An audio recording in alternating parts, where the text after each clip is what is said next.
قربانی کا جب موقع آتا ہے تو نئے نئے مسائل سننے کو ملتے ہیں، اور سماجی فکر رکھنے والے لوگ نئے نئے شگوفے اور نئے نئے چوچلے چھوڑنا شروع کرتے ہیں۔ اس میں ایک مسئلہ یہ سامنے آتا ہے کہ لوگ کہتے ہیں کہ بھئی قربانی نہ کر کے اس مال کو صدقہ کر دیا جائے، قربانی نہ کر کے اس مال کو کسی غریب کو دے دیا جائے، اور وہ اس طرح سے اس بات کو پیش کرتے ہیں کہ گویا کہ سارا دفاعی کام اور سارے فلاحی کام صرف قربانی کی وجہ سے رکے ہوئے ہیں، پورے سال انہیں کچھ یاد نہیں آتا ہے، لیکن جب قربانی کا موقع آتا ہے تو انہیں یاد آتا ہے کہ بس صدقہ بھی کرنا ہے، لوگوں کی مدد بھی کرنی ہے، لوگوں کے فلاحی کام بھی کرنا ہے، لوگوں کے رفاہی کام بھی کرنے ہیں، اور وہ پروپیگنڈا شروع کرتے ہیں کہ بس صدقہ کر دو اور قربانی مت کرو۔ تو بات سمجھ لے کہ رفاہی کام کرنے کے لیے پورا سال موجود ہے، جتنا چاہیں اتنا کر سکتے ہیں،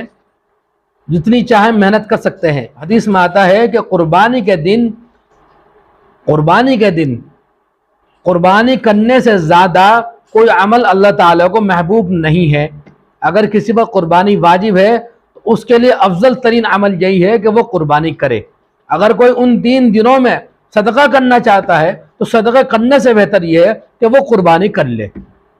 اور ان 3 دنوں کے اعلیٰ ترین عمل میں قربانی موجود ہے۔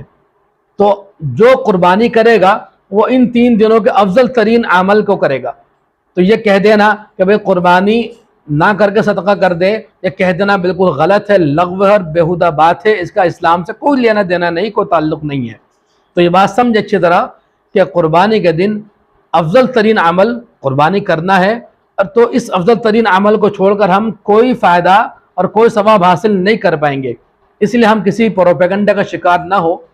اور کسی دھوکے کا شکار نہ ہو، اور قربانی کے دن میں قربانی کرے اور صدقے اور رفاہی کام کرنے کے لیے پورے سال کو رکھیں۔